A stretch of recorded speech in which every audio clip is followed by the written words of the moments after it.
presentar y Sí. tú sabrás si usas tu tiempo para presentarte o no. Intentaré. Eso es dinámica del grupo.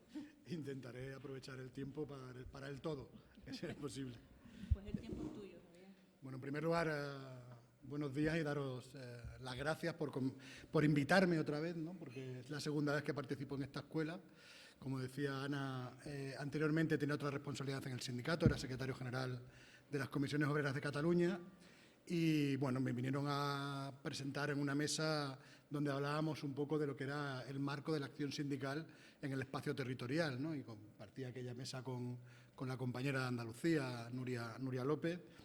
Y fue en este mismo sitio, en este mismo lugar, en un formato parecido al que me ha tocado venir esta vez, que es un viaje relámpago, donde no puede disfrutar uno de esto que ve cuando se asoma por la terraza, que es espectacular, ¿no? Y lo huele, lo toca, pero no es capaz de disfrutarlo. Y no aprendo, es decir, la agenda te pasa por encima, porque aquella vez dije no me vuelve a pasar.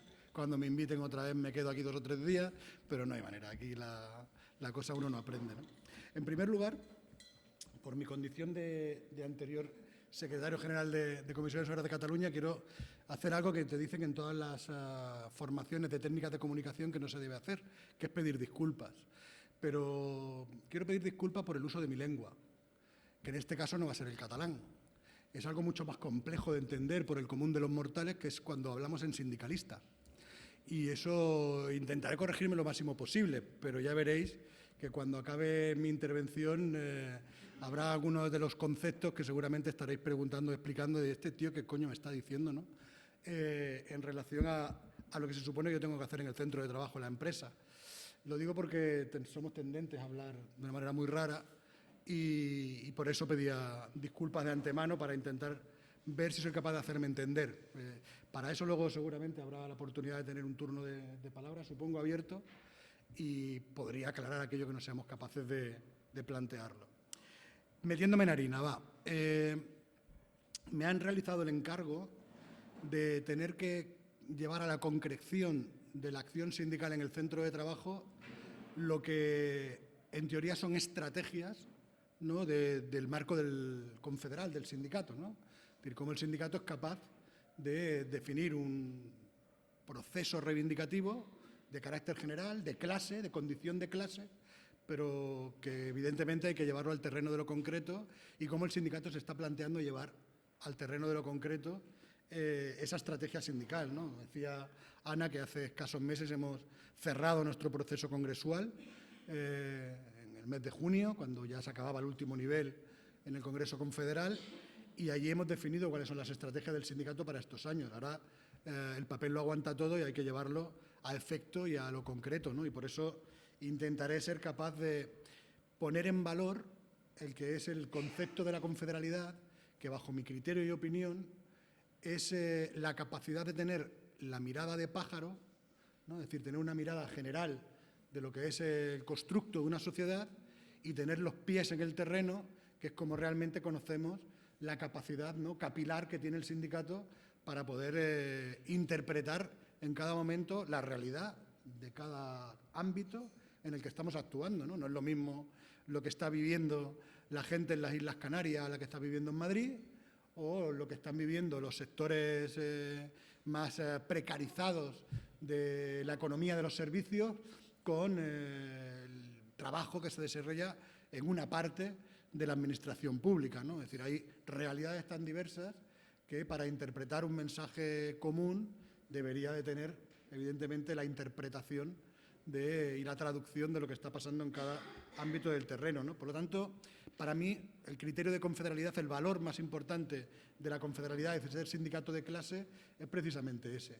Tener gente en todos los ámbitos de las estructuras del sindicato, desde el terreno del pie del centro de trabajo hasta la dirección de una Secretaría General Confederal como la de UNAI, y ser capaces de relacionar, tener un vínculo que relaciona una realidad y la otra, ¿no? Es decir, lo que se habla con los ministerios y los gobiernos autonómicos y lo que se discute con el cuadro intermedio encargado o encargada de cada centro de trabajo en cada momento, ¿no? Es decir, yo creo que eso es el valor que le da utilidad a esta organización y que precisamente desde que tenemos la capacidad reconocida legal de actuación en el mundo del trabajo, pues somos la primera fuerza sindical y por algo será, porque somos capaces de traducir esa relación en utilidad.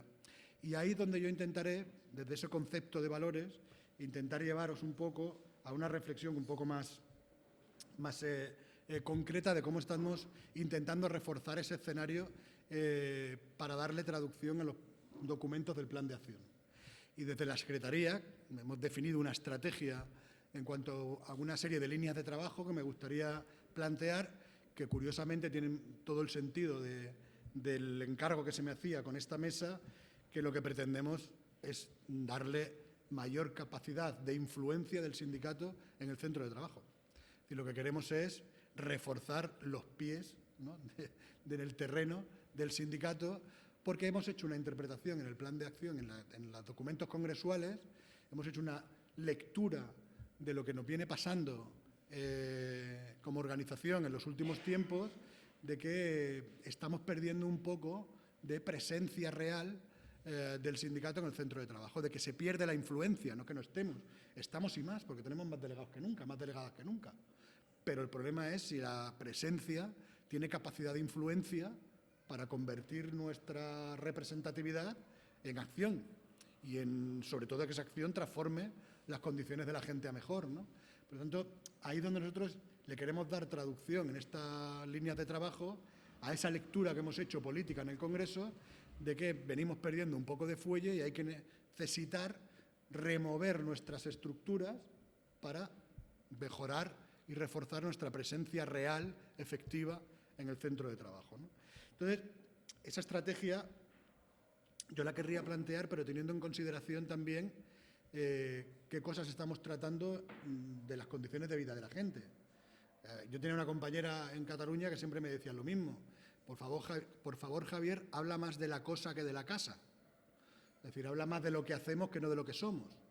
Por lo tanto, evidentemente, tenemos que desarrollar cómo nosotros nos estructuramos organizativamente para poder hacer las cosas. Pero no dejemos de hablar de lo que tenemos que hacer. No perdamos de vista la función principal del sindicato. ¿Por qué queremos ser la primera fuerza sindical? No es para que nos den un título universitario. Queremos ser la primera fuerza sindical para tener capacidad de cambiar las condiciones de vida de la gente a mejor. Y eso es lo que yo creo que debería de intentar hacerme entender de por qué desde lo macro a lo micro tenemos que intervenir con una condición de clase, esa relación que decía entre UNAI y el delegado y delegada del centro de trabajo, para ver cómo somos capaces de reforzar nuestra presencia e influencia en el centro de trabajo. Y hay cosas que se discuten en lo macro que no estamos sabiendo traducir suficientemente en el centro de trabajo. Y daré ejemplos de actualidad de lo que tenemos ahora mismo en ciernes, en las negociaciones con el Gobierno, que tienen un impacto directo en la vida real de nuestra acción sindical en el centro de trabajo y que deberíamos de empezar a buscar los mecanismos para saberlo traducir entre nuestras compañeras y compañeros, ¿no? Por ejemplo, estamos discutiendo, después del fracaso de la tramitación legislativa de la reducción de jornada a las 37 horas y media, estamos discutiendo una parte importante del texto de la ley que se proyectaba en la discusión parlamentaria en el Congreso de los Diputados y Diputadas. La ley no solo tenía las 37 horas y media. A mí me gusta decir que la tramitación en el Congreso no fue una derrota total, fue una derrota parcial. O, si lo miro de otra perspectiva, conquistamos una parte de lo que pretendíamos, si somos capaces de llevarlo a cabo con lo que estamos discutiendo ahora con el Gobierno. ¿Por qué? Porque aquella reforma tenía dos aspectos fundamentales que tienen que ver con las condiciones de vida de la gente en las empresas. Una, con el control efectivo del registro horario y los mecanismos de control efectivo del registro horario, dándole acceso remoto mediante un registro digital a la Inspección de Trabajo para que pueda tener el control efectivo de lo que se está haciendo con la jornada en cada centro de trabajo. En este país se están haciendo 2.600.000 horas extraordinarias cada semana. Más del 40% de estos millones de horas extraordinarias no se retribuyen, que suponen primero un fraude al bolsillo de las trabajadoras y los trabajadores, un fraude a la caja de la Seguridad Social porque no se cotiza y un fraude a la agencia tributaria porque no se tributa por el dinero que no retribuyen evidentemente, que tendría que estar incrementando la capacidad de ingresos de los impuestos en nuestro país, que se ahorran los empresarios y las empresarias.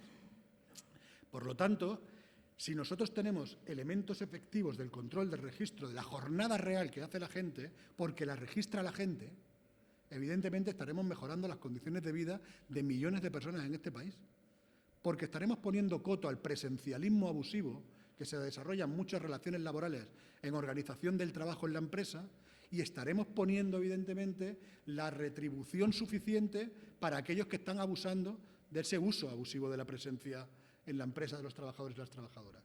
Es un elemento fundamental, que tiene un impacto directo en millones de personas, pero que necesita que nosotras, que nosotros, representantes de los trabajadores en el centro de trabajo, hagamos efectivo el derecho subjetivo. ¿Veis? Ya empiezo a hablar en sindicalista. El derecho subjetivo es el que se titula en el texto de una ley. Yo tengo el derecho de que esto pase. Puede o no puede pasar, porque la gente puede incumplirlo. Normalmente en las empresas, en el mundo del trabajo, es donde más se incumplen los derechos subjetivos que se titulan en la ley.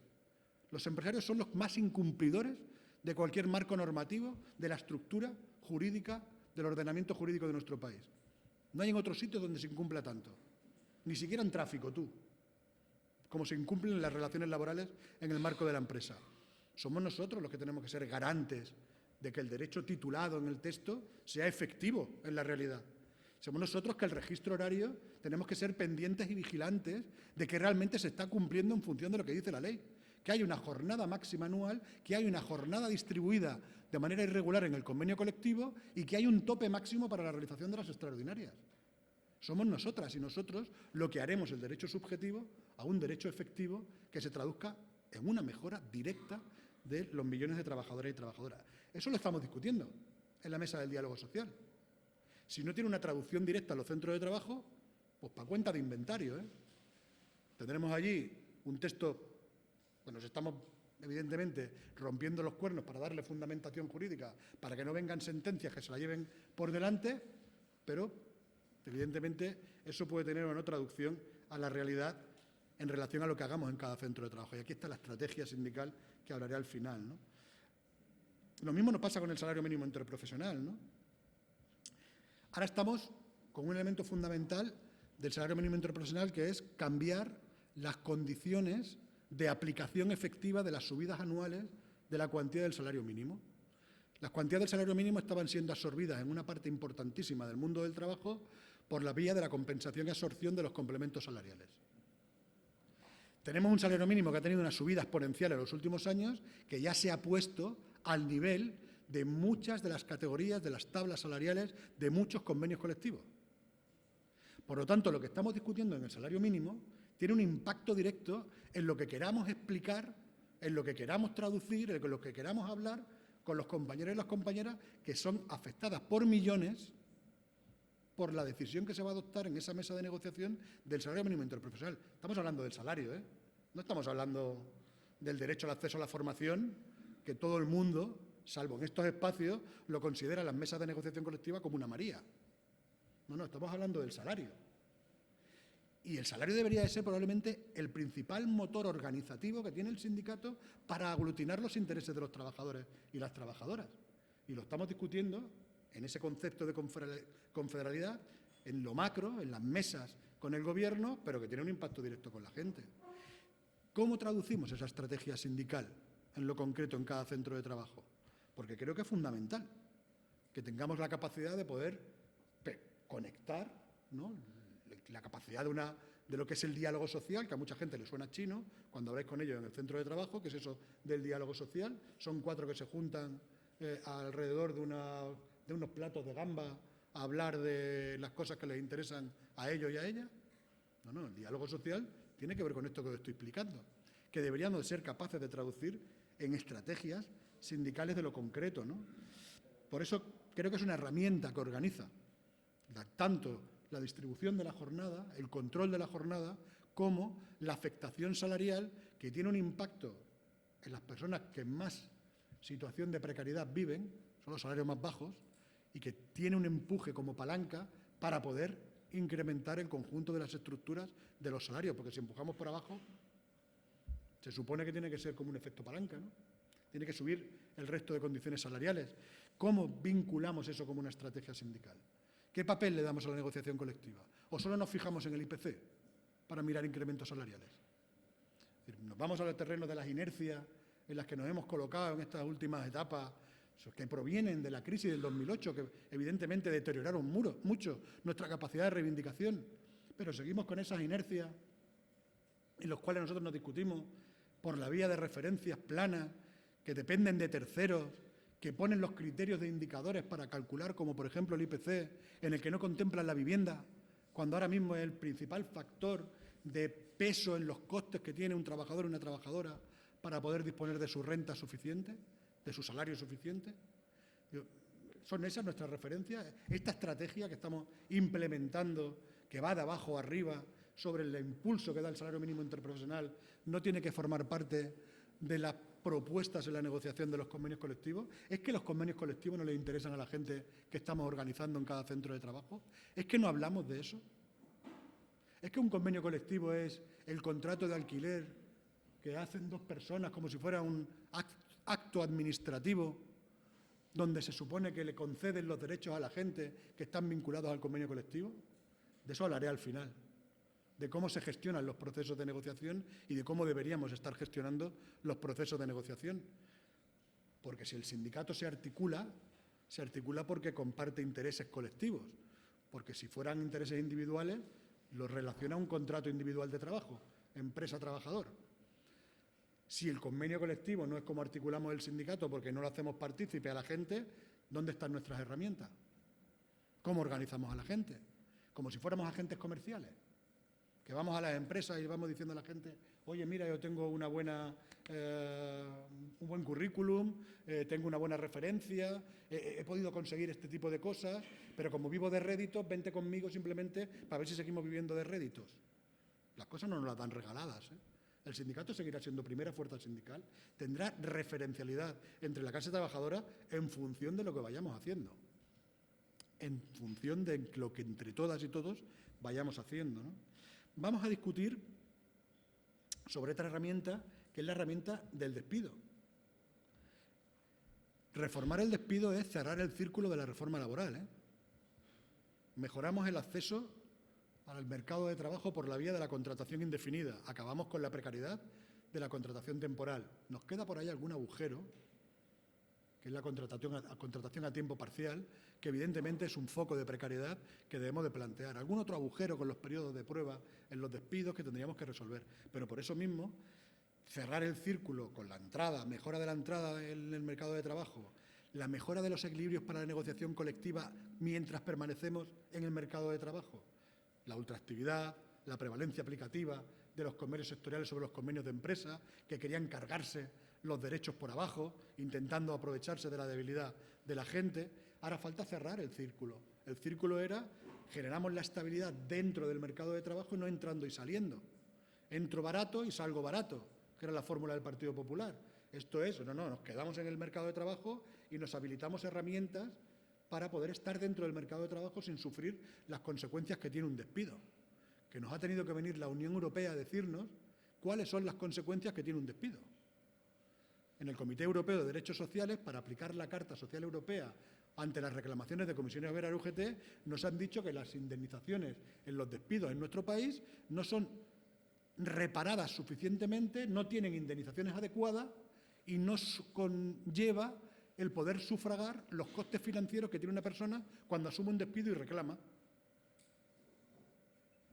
Es curioso, nos viene a decir que el empresario o la empresaria en este país, cuando infringe la ley, porque un despido improcedente es infringir la ley, no se puede despedir de manera improcedente, por eso se castiga con una indemnización concreta, te dicen no es suficientemente adecuada y además es incongruente que al infractor se le dé la posibilidad de que decida cómo repara mejor el daño causado.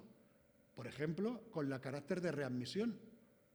Te dicen, un despido improcedente puede ser indemnizado con 33 días por año trabajado y un tope de 24 mensualidades o con la reincorporación a criterio del empresario. ¿Pero cómo? Si el empresario ha sido el que ha cometido la infracción, ¿cómo le podemos dar la potestad de que decida cuál es la mejor manera de reparar el daño causado?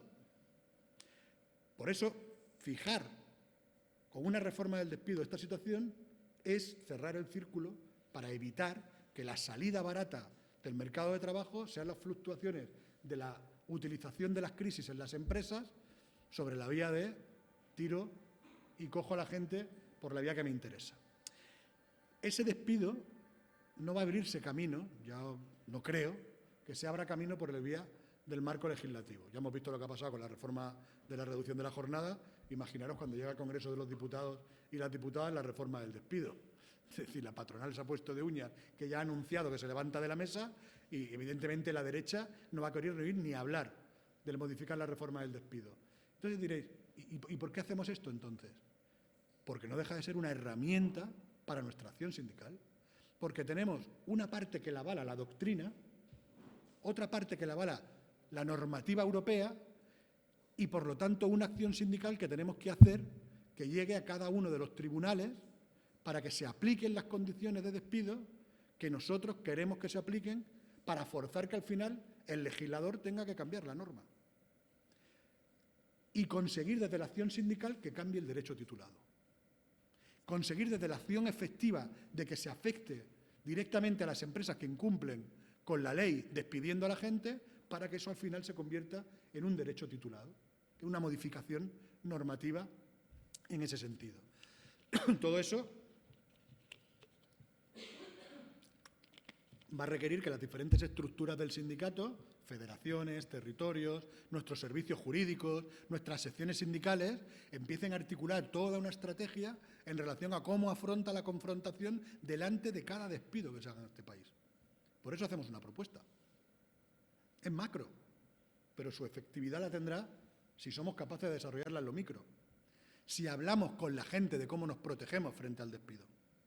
Entonces, yo creo que son elementos en los que a mí, intentando seguir el encargo que se me hacía de intentar relacionar lo macro con lo micro, ¿no? Cómo desarrollamos la acción sindical en el centro de trabajo, me parecía interesante compartir y reflexionar. Hay otra estrategia que tenéis que tener en consideración porque va a ocupar el espacio público en los canales del sindicato en los próximos meses, que es la agenda reivindicativa que vamos a impulsar durante este mes de otoño. Durará el otoño y probablemente hasta la primavera del año que viene, que es preparar todo un paquete de reivindicación laboral y sociopolítica en el que vais a escuchar pues, por qué la dirección del sindicato habla de cosas, ¿no? Y tendremos que ver cómo vosotras y vosotros sois capaces de traducir eso. Nosotros vamos a plantear una estrategia, porque ante el contexto de guirigay político que tenemos actualmente, ¿no?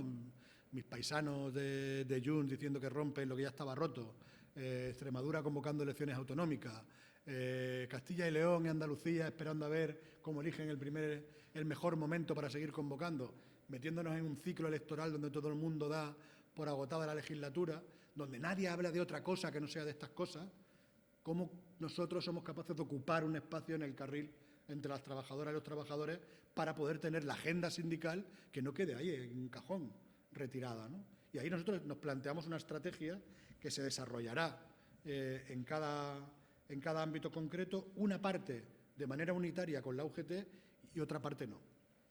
La parte de manera unitaria con la UGT llevará, no voy a enrollar con ella, pero un pacto estatal sobre la emergencia climática, que eso es un cambio de desarrollo socioeconómico en el marco territorial, de cómo se configura el modelo productivo en cada territorio, para darle respuesta a la España despoblada, que es la que luego sufre los incendios devastadores en los veranos, ¿no? Como no se cuida la masa forestal, pues se quema y se incendia por la falta de cuidados, ¿no? Y no hay quien controle ese tipo de incendios. Hay una relación directa del cambio climático con el desarrollo económico y territorial que tiene nuestro país, ¿no? Por lo tanto, tener una propuesta en ese sentido. Otra propuesta por la vivienda, como no puede ser de otra manera, es el principal factor de preocupación que ahora tiene la clase trabajadora. Lo que decía, la propuesta del despido en el marco laboral, el contrato a tiempo parcial, que es el agujero de la precariedad que queda en el modelo de contratación, porque afecta a las mujeres, porque se usa de manera abusiva, porque se usa sin causa. Un empresario o una empresaria puede decidir tener un contrato a tiempo parcial sin ningún motivo más que querer hacerlo.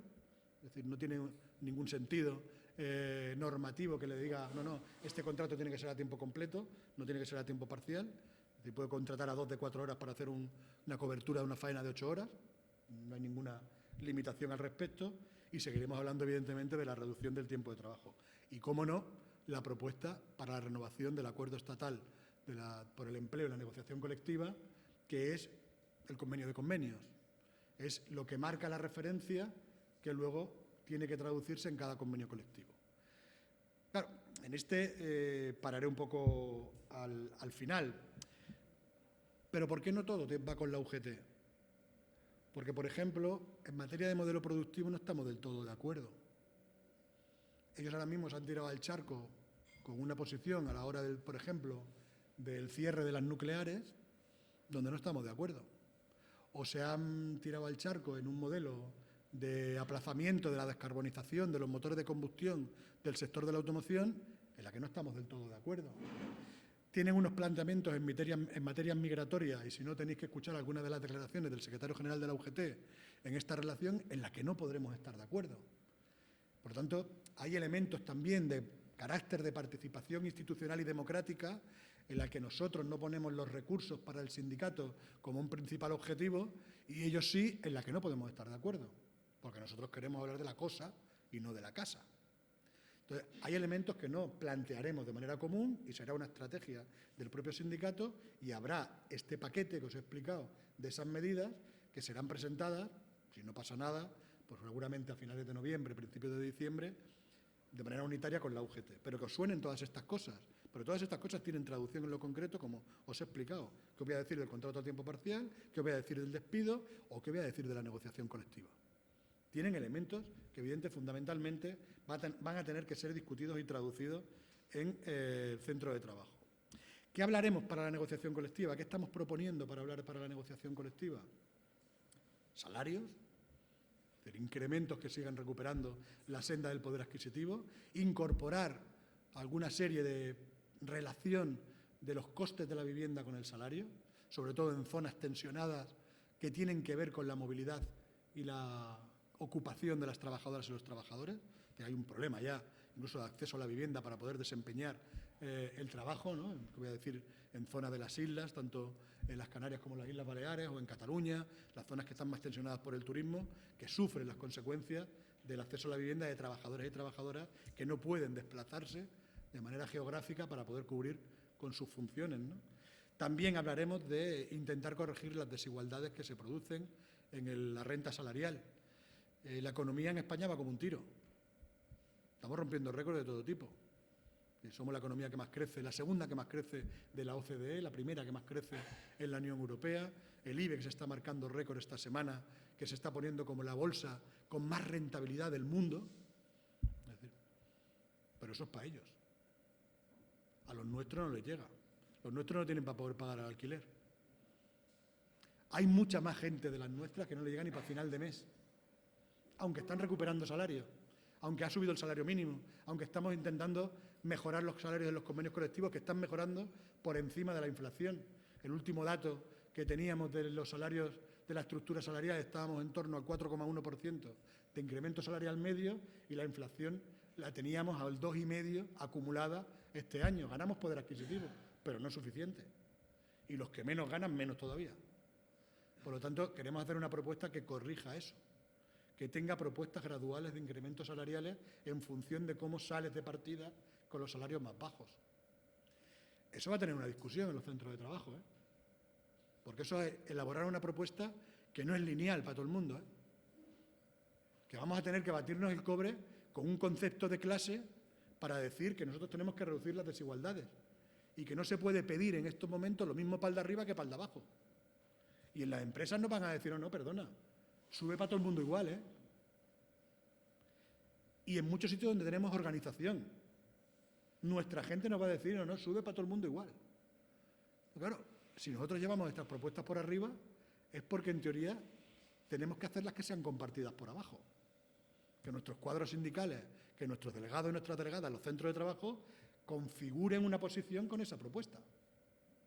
O que seguimos dándole el mismo mensaje a la sociedad de decir, mira, da igual, la economía crece no para todo el mundo, pero mira, ajo y agua, que has caído ahí. Yo creo que tenemos la obligación, esa condición de clase, de poder mirar cómo se está configurando las rentas de manera desigual en este país, para cómo traducimos en una propuesta la corrección mediante la herramienta que tenemos del convenio colectivo.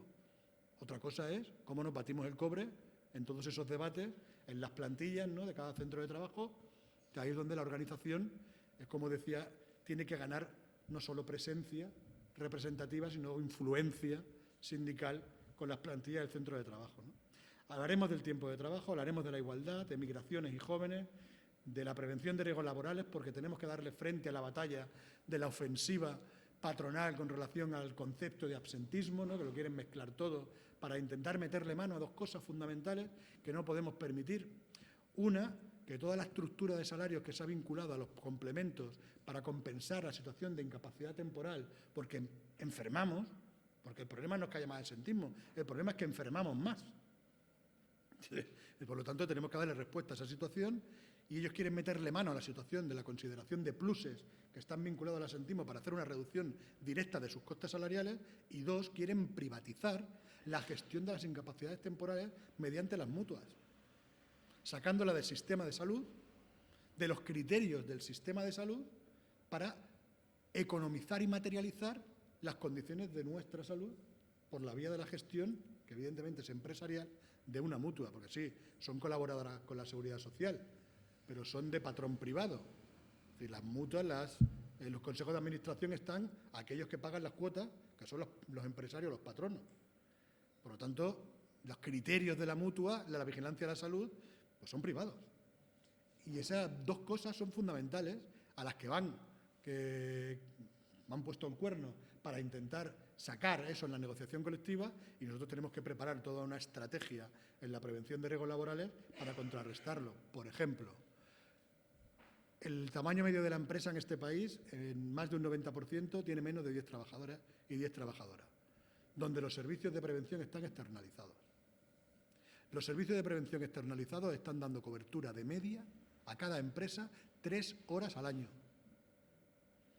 Eso es un problema que hay que atajar, porque no da ni para hacer la evaluación inicial de riesgo. Ese es el principal problema que tenemos que atajar para poder resolver la salud de los trabajadores y las trabajadoras en el marco de la empresa. Que luego hay que buscar también un refuerzo del Sistema Nacional de Salud para que los periodos de espera y las listas de espera hay que reducirla, que es otro factor que impacta en el incremento del periodo de las incapacidades temporales. Claro que hay que atajarlo también, pero a las empresas hay que decirles que la fórmula de soplar y sorber a la vez todavía no se ha inventado, y que no se puede pedir más recursos para la salud pagando menos impuestos para poder hacerse cargo de lo que es el Sistema Nacional de Salud. Entonces, que nos tengamos que poner de acuerdo también, que nosotros estamos de acuerdo que hay que reducir las listas de espera, porque los que enfermamos somos nosotras y nosotros. Pero aquí no es un problema de cuánto les cuesta, es que nos ponemos malos. Entonces, nosotros no queremos estar enfermos, ni queremos estar más tiempo enfermos de lo que nos toca.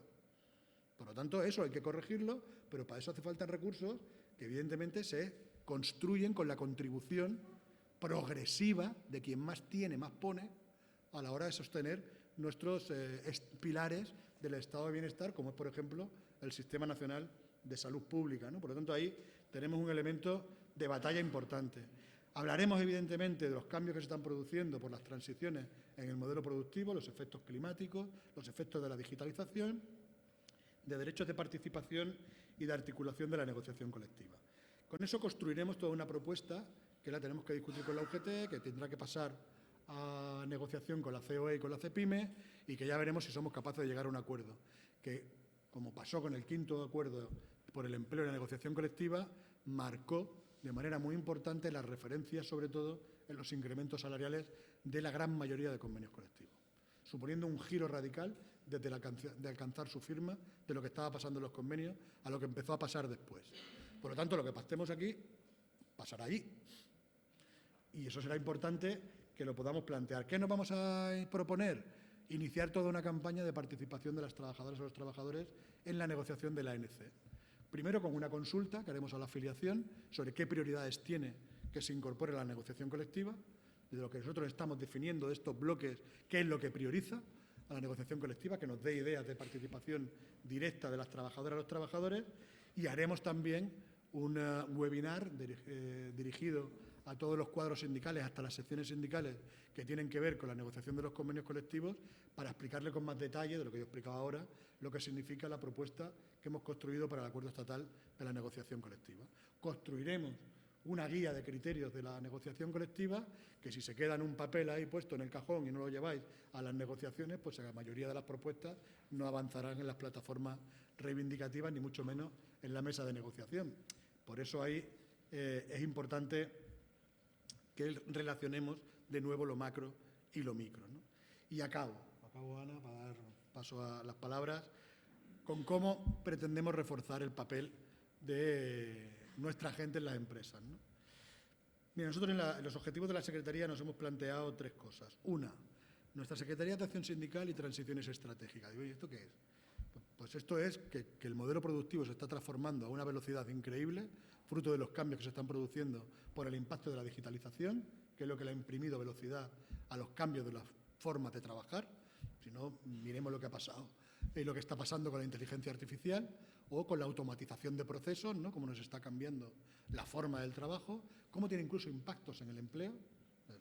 Eso tiene una realidad, y cómo también empieza a cambiar, fruto de la lucha contra la emergencia climática, algunas formas de producir, algunas formas de prestar servicios, o cómo se están produciendo flujos, por ejemplo, en uno de los principales sectores que tenemos de actividad económica en este país, que es el turismo, fruto de los efectos del calentamiento del planeta, ¿no? Y con el calentamiento del mar. Es decir, estamos viendo cómo se están produciendo transferencias de flujos turísticos hacia el norte, porque en el sur las temperaturas se están convirtiendo ya no en algo cómodo para poder vacacionar, sino evidentemente buscan otros terrenos más confortables en ese sentido. Se está produciendo todo un cambio radical en el que el sindicato tiene que interpretarlo, porque para quien negociamos tenemos que saber dónde lo está haciendo, dónde está trabajando. Entonces, la relación es cómo negociamos, cómo relacionamos el convenio colectivo con el modelo productivo, con el cambio en la empresa. Por eso tenemos la Secretaría relacionada en este sentido, ¿no? De Acción Sindical, que es el que lleva la negociación colectiva, y la Transición Estratégica, que es el que ha de leer los cambios del modelo productivo para anticiparse, con la vocación de anticiparnos. Si nos anticipamos, podemos intervenir en los procesos de transformación. Ahora hemos visto cómo sectores que están en situación por los cambios de una tendencia a obsolescencia tiene efectos en el empleo al que estamos llegando tarde. El concepto de la transición justa, que es no dejarse a nadie atrás de un mundo al otro, en este proceso de transformación que estamos viviendo, tiene la necesidad, primero, de llegar a tiempo y, segundo, de tener herramientas de intervención. Ese es el segundo objetivo que nos hemos marcado, la Secretaría. No simplemente analizar el modelo productivo para analizarlo, sino actuar en el cambio del modelo productivo. ¿Y mediante qué? Mediante la herramienta fundamental que tenemos de acción sindical, que es la negociación colectiva, que no solo es el convenio. La negociación colectiva es un concepto más amplio. Negociación colectiva es negociar un calendario, negociar un plan de igualdad, es negociar un permiso. Es una situación muchísimo más amplia, pero desde esa herramienta de la negociación colectiva deberemos de intervenir para poder, como digo, a tiempo, permitir que los conceptos de la transición justa lleguen a la mayoría de trabajadores y trabajadoras en este país. ¿Y con quién lo queremos hacer? Con la gente. Y queremos cambiar los modelos de participación que los trabajadores y las trabajadoras están teniendo actualmente en la mayoría de espacios de negociación colectiva de nuestra organización. Tenemos muchos convenios de empresa y muchos espacios de negociación colectiva en la empresa, donde la participación es más directa. Pero es que tenemos muchos más trabajadores y trabajadoras vinculadas a espacios de negociación colectiva supraempresarial, es decir, de carácter sectorial. Y esos millones de trabajadores que estoy hablando de una relación 9 de 10, no tienen una participación tan directa en los procesos de negociación. Y aquí queremos cambiar esta dinámica en la que el sindicato decía al principio está perdiendo un poco de pistonada, ¿no? Y tenemos que intentar revertir algunas inercias. Y nos hemos propuesto, primero, crear herramientas que lean de manera democratizada la lectura de esa realidad. Que nadie tenga la necesidad de pedir un informe para saber qué tiene que negociar. Cada vez que vayamos a negociar una plataforma reivindicativa tenemos que saber en el entorno que vamos a negociar. Tenemos que saber cuál es el ámbito de negociación, cuánta gente está vinculada a ese convenio colectivo, qué ha pasado en el convenio colectivo vigente hasta la fecha de la renovación. Si las cosas que habíamos pactado o no se han ido implementando en las empresas o no. Por ejemplo, si el salario que habíamos pactado se ha implementado de manera efectiva en el salario medio de ese sector. Esa lectura que tiene que tener, evidentemente, el modelo productivo. Si los cambios de los procesos productivos han significado cambios fundamentales en la estructura de ese convenio. Es decir, si había 1 millón de trabajadores y ahora hay 700.000, un cambio se ha producido. Si había un 70-30% entre personal especialista y personal técnico y ahora hay un 60-40, se está produciendo un cambio de modelo. Y tenemos que saber leer.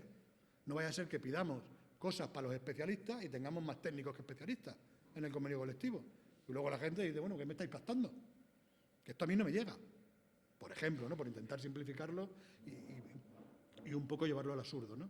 Pero es un poco la lectura que queremos plantear. Es decir, que alguien primero tenga herramientas, que no tenga que pedirles a nadie, que pueda acceder de manera directa, y hoy día la digitalización nos lo va a poder permitir, y vamos a trabajar herramientas para eso, para que antes de ponerse a negociar un convenio colectivo tenga la lectura real en qué ámbito está negociando.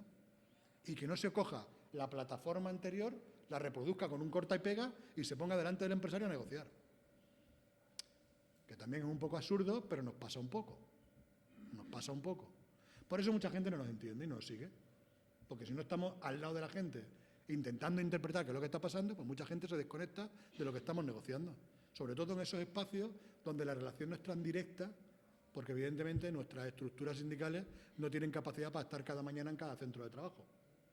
Y tenemos que buscar mecanismos de relación con las personas que son diferentes en ese proceso.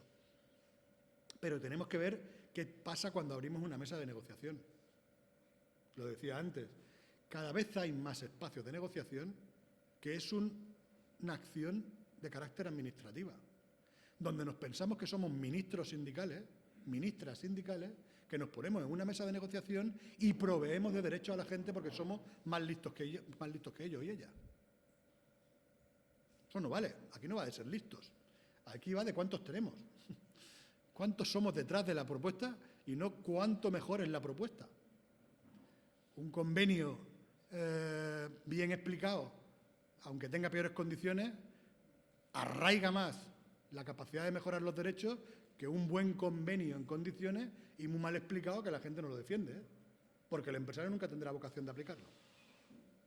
Entonces, aquí está la clave fundamental. No podemos hacer un acto administrativo de un proceso de negociación de un convenio. Por eso, una plataforma no puede ser algo ajeno a la participación de los trabajadores. Una negociación no puede estar explicada estrictamente por correos electrónicos a través de circulares en los convenios sectoriales. La composición de las mesas de negociación tienen que tener una relación directa con la fisonomía de las personas que van a tener que ser beneficiarias de ese convenio colectivo. No vaya a ser que una comisión negociadora de hombres negocie el convenio de un sector feminizado, por ejemplo. Por poner un ejemplo. Por lo tanto, todos esos procesos nos vamos a emplazar a ponerlos en discusión y a intentar cuestionarnos qué es lo que venimos haciendo para mejorar la relación y la presencia con los trabajadores. Y por último, y acabo, lo fundamental es que el sindicato no somos partes. El sindicato lo conformamos y nos organizamos en diferentes partes y ámbitos, pero el sindicato somos uno. Y el sindicato no puede tener espacios tan especializados que la gente se desentienda de lo que es fundamental para la organización. No hemos venido a mejorar la vida de la gente. Hemos venido a que se organicen para que ellos sean autónomos e independientes en la organización de sus mejoras de sus condiciones de trabajo. No hemos venido a proveer derechos, hemos venido a organizarlos para que se los provean. Por lo tanto, el que negocia un convenio colectivo no puede acabar su función el día que firma el acuerdo. Empieza su función cuando empieza a hacer efectivo que se aplica el acuerdo. No puede haber el departamento de especialistas de negociación y el departamento de especialistas de organización de los trabajadores en la afiliación y en las elecciones sindicales. Porque eso cada vez nos convierte en sujetos más de carácter administrativo en el proceso de negociación y a los de extensión en agentes comerciales del sindicato. Y esa tendencia, que se ha ido abriendo camino en la organización, porque nos vamos especializando, tiene que intentar revertirse. Por eso haremos hincapié en los protocolos de los códigos de participación y de procesos, en los procesos de negociación, que el convenio colectivo empieza para el conjunto de la organización cuando se firma. Se explica, se hace el seguimiento, se evalúa su aplicación, se planifican las visitas a las diferentes facetas y calendarios que tiene un convenio colectivo, no de manera ajena al principal factor de organización que tienen los trabajadores y las trabajadoras. En esa estamos. Estamos en cambiar las formas de relacionarnos con el sindicato. Igual que digo que no hay especialización, no hay espacios privativos. Esto no es de tuyo porque estoy aquí, ni esto es mío porque yo estoy aquí. Esto no es de la federación y aunque no llegue nadie es de la federación, y esto es del territorio y aunque no llegue nadie es del territorio. Aquí lo importante es que la gente sea partícipe y que estemos nosotros encuadrados como nos queramos encuadrar en el interno, a la gente le da igual, ¿eh? La gente que seamos de servicio de la ciudadanía, de La Palma, del Hierro, de Lanzarote, eso le da igual. La gente ve comisiones obreras. Y si no ve a comisiones obreras, a la gente le da igual. No ve a comisiones obreras. Entonces, lo que no puede ser es que nosotros estemos en un proceso de competencias donde no seamos capaces de hacer las coberturas mínimas necesarias para garantizar de que ponemos en relación lo que negociamos, lo que pactamos, lo que organizamos con todos y cada uno de los rincones donde haya un trabajador y una trabajadora. Y donde haya un agujero se tapa, porque si no lo tapamos nosotros lo va a tapar otro. Haceros a la idea, si no lo tapamos nosotros lo va a tapar otro. Por lo tanto, no somos especialistas, somos sindicalistas y no tenemos apellido, tenemos un nombre. Y a partir de aquí, de manera organizada, aquí no se trata de, venga, todo el mundo a hacer de todo, de manera organizada, pero no se deja ni un hueco por tapar. Y ante eso, mayor capacidad de cooperación, desarrollos compartidos, colaboración entre estructuras y no tanta competencia, que nosotros no tenemos que hacer competencia en el interno, sino que lo que tenemos que hacer es confluencia, porque es lo que tenemos que agregar los intereses, agregando nuestras posiciones de organizativas del sindicato, ¿no? No sé si se cumple con lo que se me pedía, Ana, pero yo creo que para 3/4 de hora ya está bien.